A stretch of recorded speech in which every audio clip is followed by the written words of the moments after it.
How do you explain a sneeze to someone who's never had one? Well, it's like when your nose smells some shit and doesn't know how to handle it, so it retaliates. Or you ever get an itch in a weird place you couldn't reach, and the more you try to ignore it, the more it itches, so you start to convulse and shake in weird ways until it's satisfied.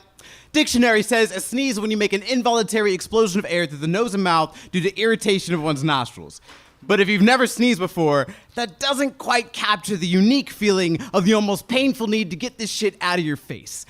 I once sneezed on a stranger, and the look of horror she gave me still haunts me to this day.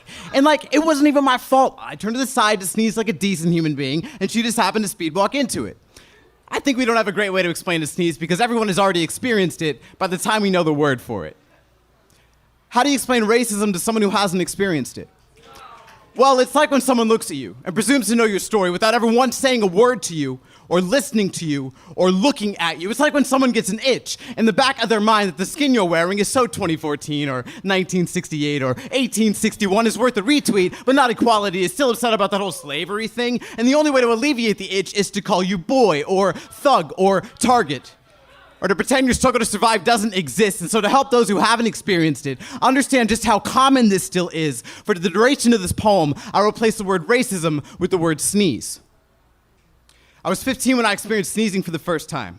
I was meeting my girlfriend's parents, and her father looked me in my eyes and said, "I don't want you dating my daughter." He tried to blame it on other people sneezing, that he was just looking out for our safety, but that's the thing about sneezing. Once you see it, you can always tell when someone's trying hard to hold it in. I used to believe that sneezing was the thing we read about in textbooks. It could never happen nowadays, so it was a little jarring when someone sneezed in my face. No blessing or apology, just a shrug that said, "I shouldn't be so charred cedar, so pitch black pollen, so dark brown dust." Since that day, I've watched people sneeze openly and behind closed lips, and I can assure you, no one looks appealing when they're sneezing. Looks honorable with both eyes closed, and we seem to make it respectable to sneeze behind the same hands that shake our own, assuring us there's no sneezing problem.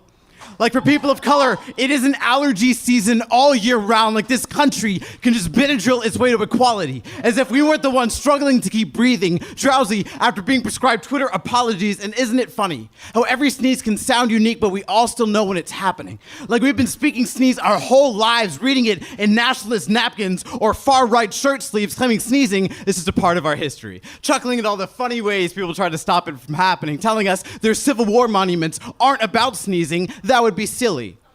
No, the monuments embody a cure. Getting rid of all the irritants would be the best way to stop all this sneezing, wouldn't it? And in response, we close our eyes and open our Facebook feeds, choosing an emoticon that shows just how angry we are at all this sneezing, and the world keeps turning. Like this was all just ordinary. Like it was as natural as... First off, say peace to That's SC Says. Judges.